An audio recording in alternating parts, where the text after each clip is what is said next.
पूर्व से।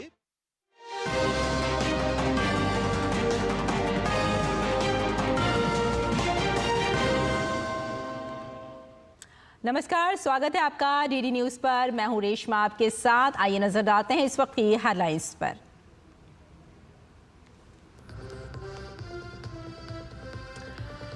न्यूजीलैंड के प्रधानमंत्री क्रिस्टोफर लक्सन भारत दौरे पर आज पहुंचेंगे नई दिल्ली। विदेश मंत्री डॉक्टर एस जयशंकर से मुलाकात में आपसी हित के मुद्दों पर होगा विचार विमर्श।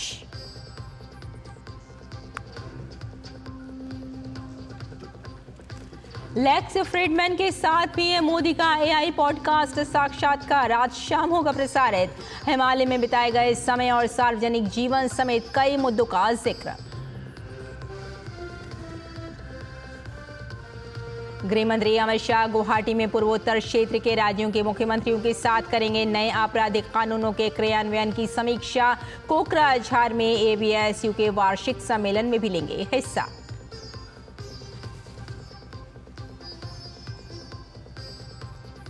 अमेरिका में तूफान ने मचाई तबाही, अब तक 26 लोगों की मौत। लोगों को सबसे अधिक प्रभावित मिसौरी प्रांत छोड़ने की सलाह।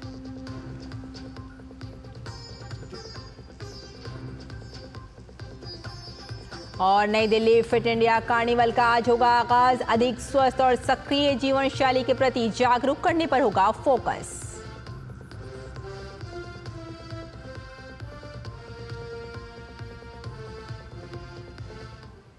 और आइए अब समाचारों पर डालते हैं विस्तार से नजर। प्रधानमंत्री नरेंद्र मोदी के निमंत्रण पर न्यूजीलैंड के प्रधानमंत्री क्रिस्टोफर लक्सन आधिकारिक भारत यात्रा पर आज दिल्ली पहुंच रहे हैं। प्रधानमंत्री का पदभार संभालने के बाद क्रिस्टोफर लक्सन की ये पहली भारत यात्रा है। न्यूजीलैंड के पीएम आज विदेश मंत्री डॉक्टर एस जयशंकर से मुलाकात करेंगे। न्यूजीलैंड पीएम के साथ इस यात्रा में एक उच्च स्तरीय प्रतिनिधि मंडल भी मौजूद रहेगा। इस प्रतिनिधि मंडल में मंत्री, वरिष्ठ अधिकारी, व्यवसायी, मीडिया प्रतिनिधि और न्यूजीलैंड में रह रहे प्रवासी भारतीय समुदाय के सदस्य शामिल होंगे। कल क्रिस्टोफर लक्सन प्रधानमंत्री नरेंद्र मोदी से मुलाकात करेंगे। मुलाकात के दौरान दोनों के बीच भारत न्यूजीलैंड संबंधों के विभिन्न पहलुओं पर विचार विमर्श होगा। प्रधानमंत्री क्रिस्टोफर लक्सन 17 मार्च को नई दिल्ली में मुख्य अतिथि के रूप में 10वीं रायसीना वार्ता 2025 के उद्घाटन सत्र में शामिल होंगे और प्रमुख संबोधन देंगे।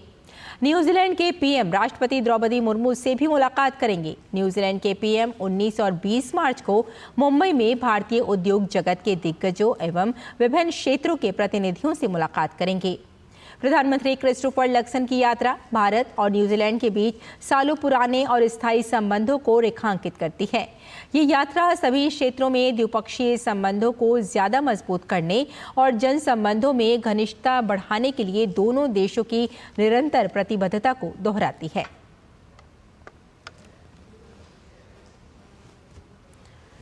प्रधानमंत्री नरेंद्र मोदी ने लोगों से आज प्रसारित होने वाले लेक्स फ्रीडमैन के साथ बातचीत के अपने पॉडकास्ट साक्षात्कार को सुनने का अनुरोध किया है। पीएम मोदी ने सोशल मीडिया प्लेटफॉर्म एक्स पर एक पोस्ट में लिखा कि उनकी लेक्स फ्रीडमैन के साथ बातचीत शानदार रही है। इस बातचीत में पीएम मोदी के बचपन, हिमालय में बिताए गए वर्ष और सार्वजनिक जीवन समेत कई अन्य मुद्दों को शामिल किया गया है।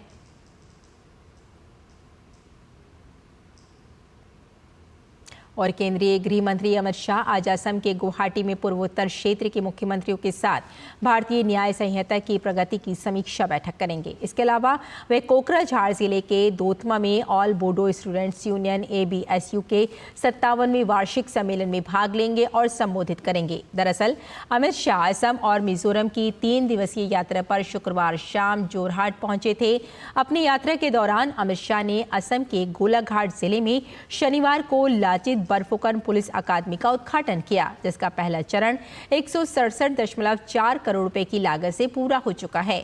वहीं पुलिस अकादमी के दूसरे चरण, जिसकी लागत 425.48 करोड़ है, उसकी आधारशिला भी अमित शाह द्वारा रखी गई। साथ ही आइजोल में असम राइफल्स और मिजोरम सरकार के बीच भूमि हस्तांतरण समारोह में भी हिस्सा लिया।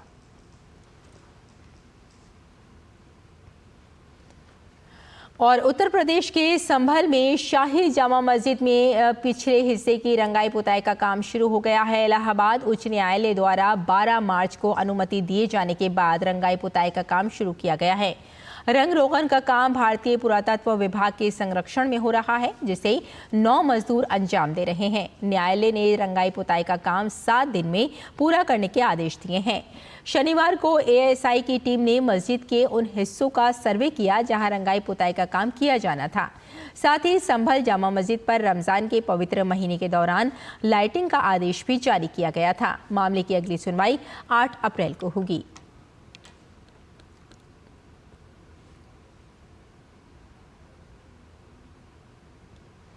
नौ महीने से अंतरिक्ष में मौजूद अंतरिक्ष यात्री सुनीता विलियम्स और बुच विल्मोर जल्द ही पृथ्वी पर लौटने वाले हैं।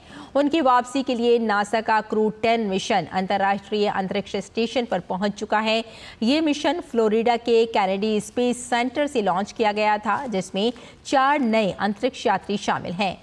इन यात्रियों का काम स्टेशन पर वैज्ञानिक प्रयोगों को आगे बढ़ाना और पुराने क्रू को बदलना होगा।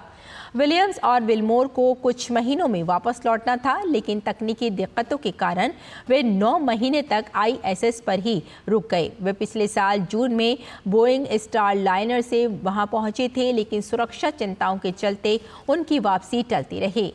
अब स्पेस एक्स के क्रू ड्रैगन कैप्सूल से उनकी वापसी का रास्ता साफ हो गया है। क्रू 10 मिशन में एनी मैकलेन और निकोल आयर्स, ताकुआ ओनिशी और किरिल पेस्कोव शामिल हैं। ये चारों आईएसएस में पहुंचकर वहां चल रहे 200 से ज्यादा वैज्ञानिक प्रयोगों और तकनीकी परीक्षणों को आगे बढ़ाएंगे। उनकी मौजूदगी से स्टेशन का संचालन सुचारू रूप से जारी रहेगा और भविष्य के अंतरिक्ष अभियानों को दिशा मिलेगी। ये मिशन शुक्रवार को फॉल्कन 9 रॉकेट के जरिए सफलतापूर्वक लॉन्च किया गया था और ये बिना किसी रुकावट के गंतव्य तक पहुंच गया है। क्रू 10 मिशन आईएसएस से जुड़ चुका है और अंतरिक्ष यात्री स्टेशन के अंदर प्रवेश करने की प्रक्रिया में हैं। इसके बाद विलियम्स और विल्मोर की वापसी की प्रक्रिया होगी। नासा के मुताबिक विलियम्स और विल्मोर अगले हफ्ते तक पृथ्वी पर लौट आएंगे।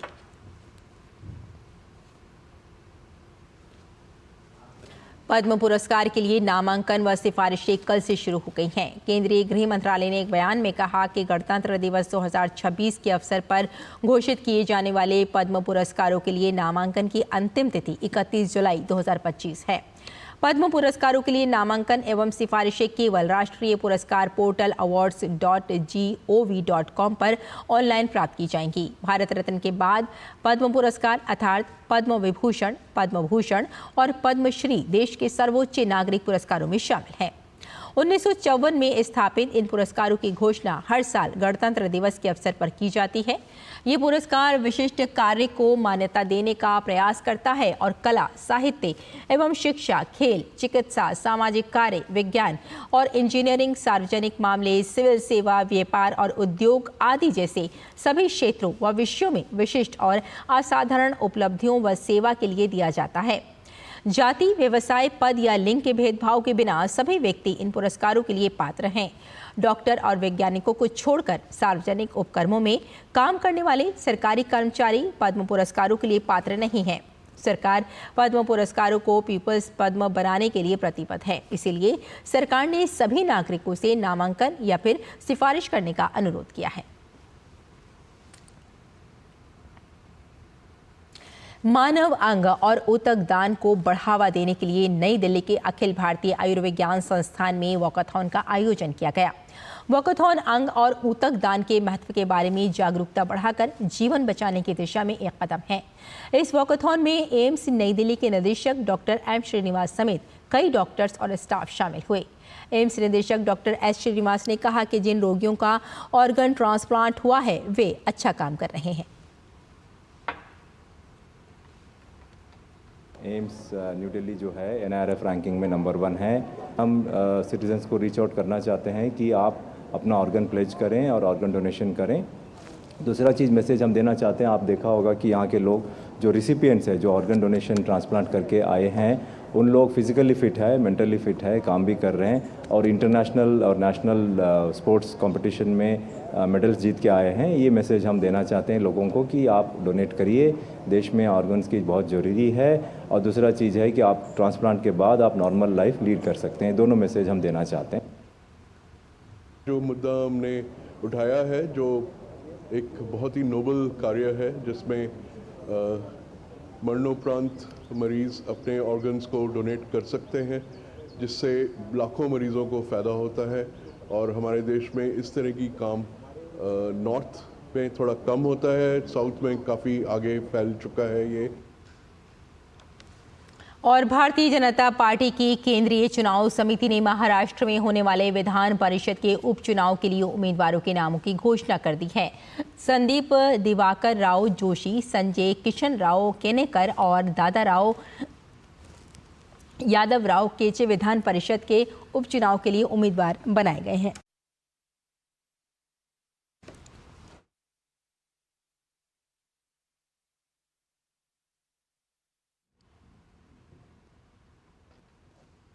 और तेलंगाना के कई जिलों में इस बार गर्मी कुछ जल्दी शुरू होने की वजह से लू की स्थिति बनी हुई है। आदिलाबाद जिले में कल लू का प्रकोप रहा और पारा बढ़कर 40.8 डिग्री सेल्सियस तक पहुंच गया। ये सामान्य से लगभग 5 डिग्री अधिक है। निजामाबाद में कल 39.6 डिग्री सेल्सियस और मेडक में 39.2 डिग्री सेल्सियस तापमान दर्ज किया गया। हैदराबाद स्थित भारतीय मौसम विज्ञान केंद्र ने कल एक विशेष बुलेटिन जारी किया। बुलेटिन में बताया गया कि अधिकतम तापमान में वृद्धि होगी और अगले 2 दिनों के दौरान और अधिक जिलों में लू की स्थिति की संभावना है।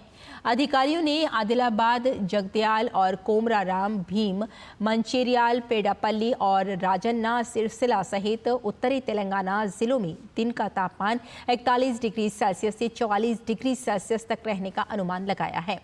हैदराबाद में कल अधिकतम तापमान 38.4 डिग्री सेल्सियस दर्ज किया गया। और वहीं कश्मीर के कई इलाकों में कल बर्फबारी और कुछ अन्य हिस्सों में हल्की से मध्यम वर्षा हुई। अनंतनाग, गुलगाम, शोपियां, पुलवामा, गुलमर्ग, सोनमर्ग और पहलगाम में बर्फबारी हुई। बांदीपुरा जिले के गुरेज, कुपवाड़ा के कुछ इलाकों और घाटी के दूर दराज के इलाकों में भी बर्फबारी की खबर है। कश्मीर के अन्य हिस्सों में हल्की बारिश हो रही है।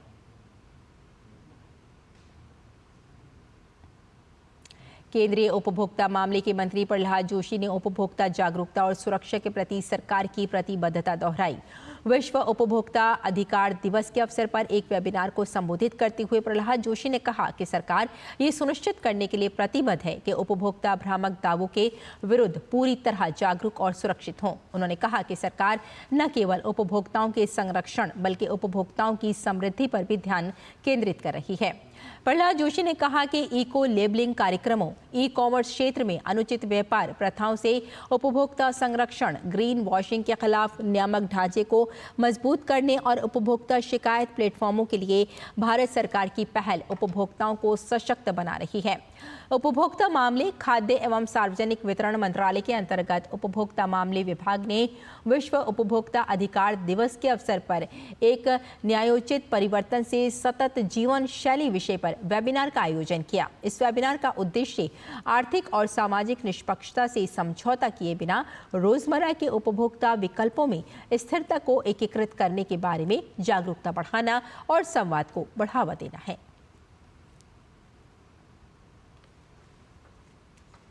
भारतीय मानक ब्यूरो BIS ने लखनऊ, गुरुग्राम और दिल्ली जैसे कई शहरों में अमेज़न और फ्लिपकार्ट समेत कई प्रमुख ई कॉमर्स प्लेटफॉर्म के अनेक गोदामों पर तलाशी और जब्ती अभियान चलाया है। इस अभियान का उद्देश्य असुरक्षित और अप्रमाणित उत्पादों के वितरण पर रोक लगाना है। BIS ने निगरानी के दौरान पाया कि Amazon, Flipkart, Meesho, Myntra, big basket के ई कॉमर्स प्लेटफॉर्म पर अनेक अप्रमाणित उत्पाद बेचे जा रहे हैं। हालांकि इन उत्पादों पर BIS चिन्ह अनिवार्य है। ये परीक्षण, सुरक्षा और कामकाज के न्यूनतम मानकों के लिए आवश्यक है। BIS ने उपभोक्ताओं से ऐसे उत्पादों की सूचना देने के लिए BIS केयर ऐप का उपयोग करने का अनुरोध किया है। ये ऐप उपभोक्ताओं को उत्पाद के संबंध में महत्वपूर्ण जानकारी उपलब्ध कराता है। रायसीना डायलॉग का 10वां संस्करण कल से नई दिल्ली में शुरू होगा। ये भू राजनीति और भू अर्थशास्त्र पर भारत का प्रमुख सम्मेलन है। प्रधानमंत्री नरेंद्र मोदी और लक्सन 17 से 19 मार्च तक आयोजित होने वाले सम्मेलन के 10वें संस्करण का संयुक्त रूप से उद्घाटन करेंगे। इस सम्मेलन में कम से कम 18 देशों के विदेश मंत्री, कई वैश्विक कंपनियों के शीर्ष अधिकारी और विदेश नीति विशेषज्ञ शामिल होंगे। इस सम्मेलन में भाग लेने के लिए कई देशों के नेता नई दिल्ली पहुंच रहे हैं। इस कड़ी में घाना के विदेश मंत्री सैमुअल ओकोद-जेटो अब्लाक्वा और क्यूबा के उप प्रधानमंत्री डॉक्टर एडुआर्डो मार्टिनेज डियाज पहुंच चुके हैं। इस सम्मेलन में स्लोवानिया, लग्जमबर्ग, लिechtenstein और Latvia, Moldova, Georgia, Sweden, Slovak गणराज्य, Bhutan, Maldives, Norway, Thailand, Antigua और बारबुडा, पेरू, घाना और हंगरी और मॉरिशस के विदेश मंत्री भी सम्मेलन में भाग लेंगे। अमेरिका के राष्ट्रपति डोनाल्ड ट्रंप के आदेश के बाद अमेरिका ने यमन की राजधानी सना पर एक के बाद एक कई हवाई हमले किए। इस हमले में 19 लोग मारे गए। राष्ट्रपति ट्रंप ने यह भी कहा कि जब तक ईरान समर्थित हूती विद्रोही अहम समुद्री गलियारे में जहाज़ों पर हमले बंद नहीं कर देते, तब तक वे भारी घातक बल का इस्तेमाल जारी रखेंगे। ट्रंप ने कहा कि अमेरिकी युद्धक विमानों ने अमेरिकी जहाज़, वायु और नौसेना की संपत्तियों की रक्षा करने और नौवहन स्वतंत्रता को बहाल करने के लिए आतंकवादियों के ठिकानों, नेताओं और मिसाइल केंद्रों पर हवाई हमले किए। अमेरिकी राष्ट्रपति ने यह भी कहा कि कोई भी आतंकवादी संगठन अमेरिकी वाणिज्यिक और नौसैनिक जहाज़ों को दुनिया के जलमार्गों पर स्वतंत्र रूप से नौकायान करने से नहीं रोक सकेगा। उन्होंने ईरान को हूती विद्रोही समूह का समर्थन बंद करने की चेतावनी भी दी। हूती विद्रोहियों ने कल शाम अपने क्षेत्र में एक के बाद एक कई विस्फोट किए। अमेरिका के कई इलाकों में आए जबरदस्त तूफान में कम से कम 26 लोगों की मौत हो गई। मिसौरी प्रांत राजमार्ग गश्ती दल ने बताया कि मिसौरी में आए तूफान के कारण 11 लोगों की मौत हो गई। एजेंसी ने बताया कि कई लोग घायल हो गए।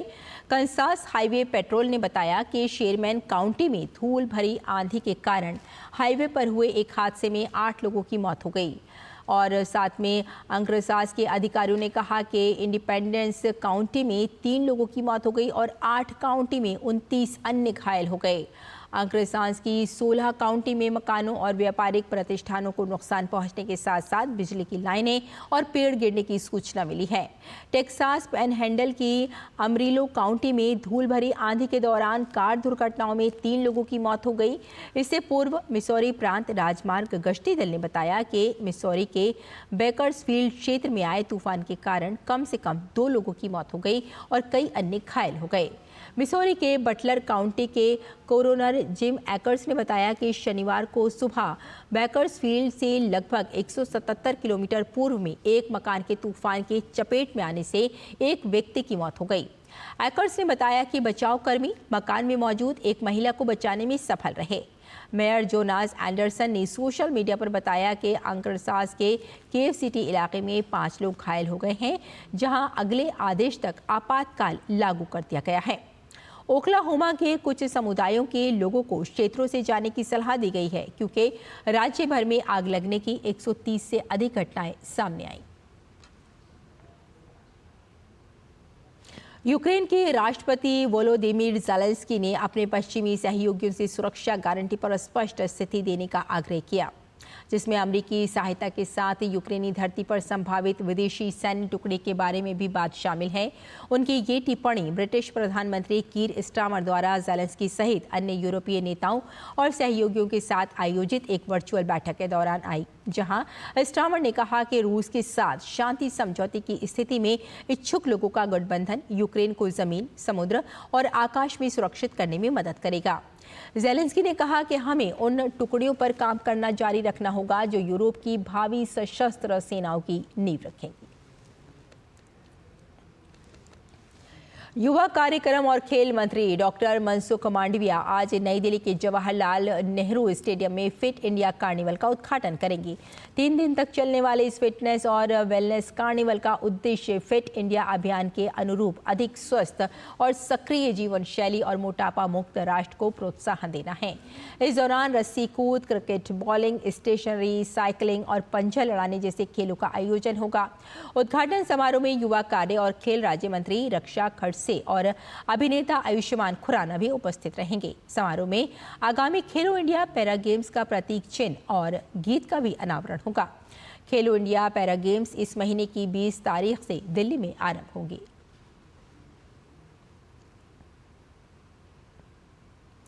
मुंबई इंडियंस ने विमेंस प्रीमियर लीग का खिताब जीत लिया है। फाइनल मुकाबले में मुंबई इंडियंस ने दिल्ली कैपिटल्स को 8 रन से हरा दिया। मुंबई इंडियंस ने 3 सीजन में दूसरी बार WPL का खिताब जीता है। वहीं दिल्ली की टीम को लगातार तीसरी बार फाइनल में हार का सामना करना पड़ा है।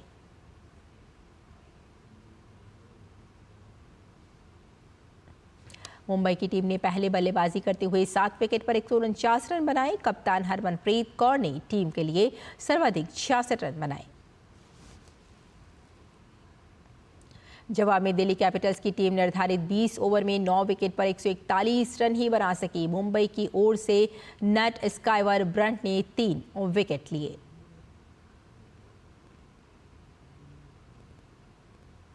और PGV पोलो टीम ने BMC एडवाइजर्स पोलो कप 2025 की ट्रॉफी अपने नाम कर ली है। नई दिल्ली के जयपुर पोलो ग्राउंड में आयोजित रोमांचक मुकाबले में PGV ने इक्विपमेंट को 6-3 से हराकर ट्रॉफी पर कब्जा जमाया। मुकाबले में लोकसभा सांसद और पोलो खिलाड़ी नवीन जिंदल और उनकी टीम का शानदार प्रदर्शन देखने को मिला। BMC एडवाइजर्स पोलो कप 2025 में PGV और इक्विपमेंट की टीम के बीच एक प्रदर्शनी मैच का आयोजन हुआ। दिल्ली के जयपुर पोलो ग्राउंड में खेले गए इस मुकाबले की शुरुआत दिल्ली के मुख्यमंत्री रेखा गुप्ता ने गेंद फेंक कर की। दोनों टीमों के बीच रोमांचक मुकाबले में PGV की टीम ने इक्विपमेंट की टीम को 6-3 से हराकर ट्रॉफी पर अपना कब्जा जमा लिया। मुकाबले के बाद राज्यसभा सांसद विक्रमजीत सिंह साहनी ने विजेता खिलाड़ियों को ट्रॉफी प्रदान करने के साथ उन्हें जीत की बधाई दी। पोलो टूर्नामेंट जयपुर पोलो ग्राउंड्स में चल रहा है और आज इसका बहुत भव्य प्रदर्शन हुआ, जहां भारत की 2 बहुत एस टीमों ने बड़ी अच्छी पोलो दिखाई। और क्योंकि ये बड़ी एक्सक्लूसिव गेम है और शायद सारे भारत में इसके 35-40 प्लेयर्स ही हैं, आज के इस पोलो टूर्नामेंट के लिए बहुत बहुत बधाई देता हूँ। वहीं लोकसभा सांसद और PGV टीम के कप्तान नवीन जिंदल ने जीत की खुशी जाहिर करते हुए कहा कि पोलो भारत का खेल है और आज यह खेल नए रूप में सामने है। पोलो भारत का तोहफा है विश्व को। जो आज मॉडर्न पोलो खेली जाती है पूरी दुनिया के अंदर, ये भारत में इसको डिस्कवर किया गया था और भारत का तोहफा है। इसलिए हमारा फ़र्ज़ बनता है कि हम पोलो को बढ़ावा दें। हमारा ये दायित्व है कि किस तरह से भारत के पोलो को फिर से, जैसे पहले लेवल बहुत ऊंचा होता था भारत के पोलो का, उसी तरह से दोबारा से भारत के पोलो का लेवल को ऊंचा किया जाए और ज़्यादा युवा आकर के इस खेल को खेलें। PGV और इक्विपमेंट के बीच रोमांचक मुकाबले के दौरान स्टेडियम में मौजूद दर्शक अपने पसंदीदा खिलाड़ियों का उत्साह बढ़ाते नजर आए। रोमांचक मैच था, बहुत ही बेहतरीन किस्म का मैच था। बहुत ही ज्यादा घोड़ों का ये देख के, और जो प्लेयर्स थे वो भी बहुत अच्छे थे और बहुत बहुत मजा आया। BMC advisors bring this game to normal people or common people and the match was astonishing and we really enjoyed it. बहुत मज़ा आया, इट वॉज फैबुलस। सबसे इम्पॉर्टेंट बात, मेरा फर्स्ट पोलो मैच था and I had an amazing experience. The players, the horses, everybody were doing their best. So far, a very wonderful match, very competitive, excitement for everybody here. It's a massive thing organized by BMC Advisors. पिछले कुछ सालों में नवीन जिंदल और BMC advisers जैसे संस्थानों ने पोलो के खेल को आगे ले जाने में अहम भूमिका निभाई है। भारत में शुरू हुआ पोलो का यह खेल आज एक नए अंदाज में खेला जा रहा है, जिसमें न सिर्फ भारतीय खिलाड़ी बल्कि अंतर्राष्ट्रीय पोलो खिलाड़ी भी अपने खेल का हुनर बिखेर रहे हैं। सुशील कुमार की रिपोर्ट, DD न्यूज।